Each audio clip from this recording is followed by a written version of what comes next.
30 ta' April San Piju V Papa għex bejn l-1504 u l-1572. Anton Michiel Ghisleri, kif kien jismu qabel sar Papa, twieled f'Bosco fil-Lombardija l-Italja familja fqira. Fl-1519, meta kellu 15-il sena, daħal mad-Dominikani u qaddes fl-1528. Għal 16-il sena għallem it-teoloġija u l-filosofija sakemm il-Papa Pawlu IV fl-1556 ħatru isqof ta' Sutri u fl-1557 kardinal. Imbagħad il-Papa Piju IV li laħaq wara Pawlu IV poġġieh isqof ta' Mondori. Meta l-Papa Piju IV miet f'Diċembru tal-1565, il-Kardinal Iżlieri ġie elett Papa fis-7 ta' Jannar 1566 u ħalli isem ta' Piju V. Bil-ħajja qaddisa tiegħu ġab atmosfera ġdida f'Ruma, wettaq ħafna mir-riformi fil-Knisja mitluba mill-Kunċilju ta' Trentu. Ippubblika katekiżmu, messal u brevjarji ġodda. Irriforma il-mużika u l-liturġija tal-Knisja. Ħadem bla serħan biex jaqqat il-mexxejja nsara tal-Ewropa kontra it-teddida tat-torok. Fl-1570 skomunika lir-Reġina Eliżabetta l-ewwel tal-Ingilterra u kiteb lil Mary Stuart fil-ħabs biex ifarraġha.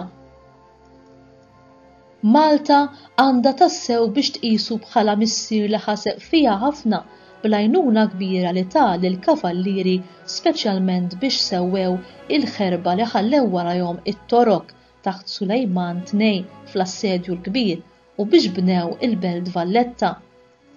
Għen ħafna lil Don Juan tal-Awstrija bħala l-kmandant tal-flotta Nisranija u waqt li talbu biex ma jieħux miegħu nies ta' ħajja ħażina, ordna tal-pubbliku għas-suċċess tat-taqbida tiegħu kontra t-torok li intemmet f'rebħa kbira għall-insara fil-battalja ta' Lepanto fis-7 ta' Ottubru tal-1571. Fuq ir-rebħa, il-Papa waqqaf il-festa tar-Rużarju Mqaddes u żied it-titlu Għajnuna tal-Insara fil-Latanija tal-Madonna. Kien qatta ħafna ħin fit-talb, kien isum ħafna u jgħaddi mingħajr il-kumditajiet u l-ħela u kien josserva bir-reqqa ir-regola bħala patri Dominikan. Huwa miet f'Ruma fl-ewwel ta' Mejju tas-sena 1572. Il-Papa Klement X fl-ewwel ta' Mejju tal-1672 ibbeatifikah u l-Papa Klement XI fit-22 ta' Mejju tal-1712 ikkanonizzah. Il-fdalijiet tiegħu jinsabu għal qima tal-fidili fil-Bażilika ta' Santa Maria Maggiore, Ruma, b'monument mill-isbaħ.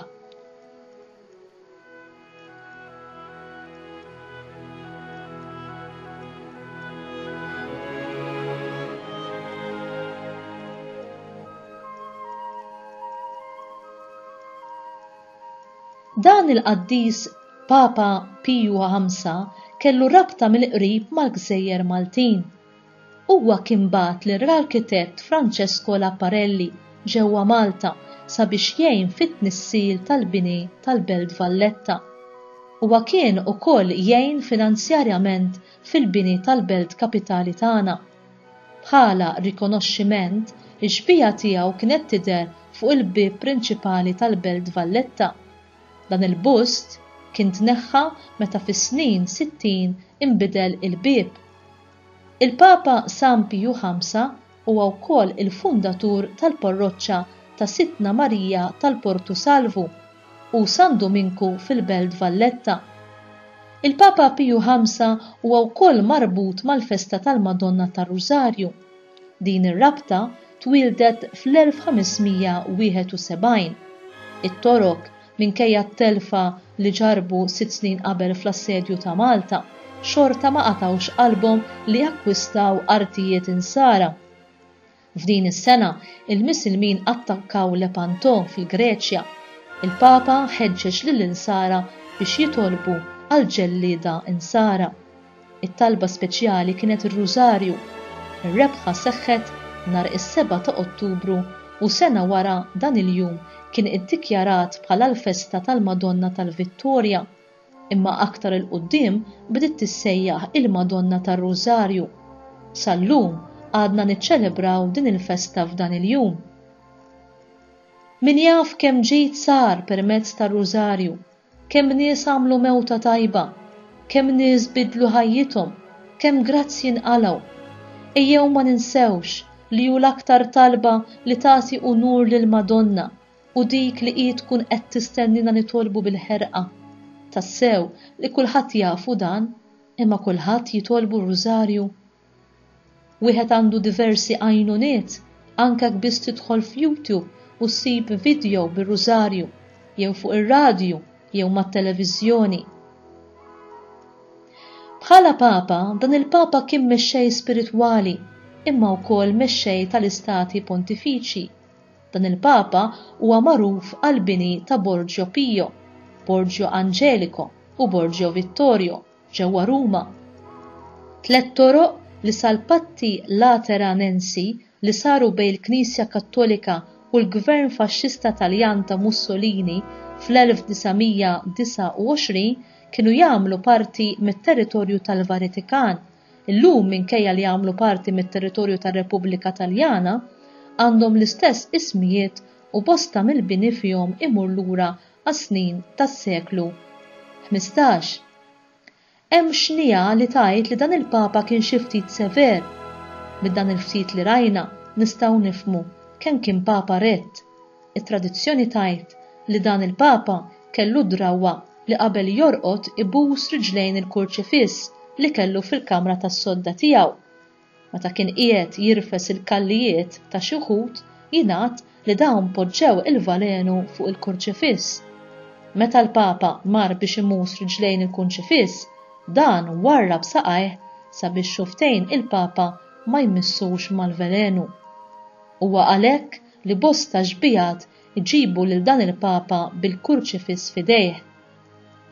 Il-Provinċja Dominikana Maltija meta fl-1838 inqatet minn mal-Provinċja Dominikana ta' Sqallija u saret provinċja awtonoma, għażlitu bħala patrun tagħha u sal-lum għadha magħrufa bħala il-Provinċju ta' San Piju V. O Alla, inta żirt lil San Piju V biex ikun raj tal-poplu kollu tiegħek, ħalli jagħmillu l-ġid bil-kelma u bl-eżempju. Ibqa' ħares nitolbuk lir-rajja tal-Knisja u l-merħliet li tafda f'idejhom u mexxihom il-koll sa ma jaslu fis-salvazzjoni ta' dejjem.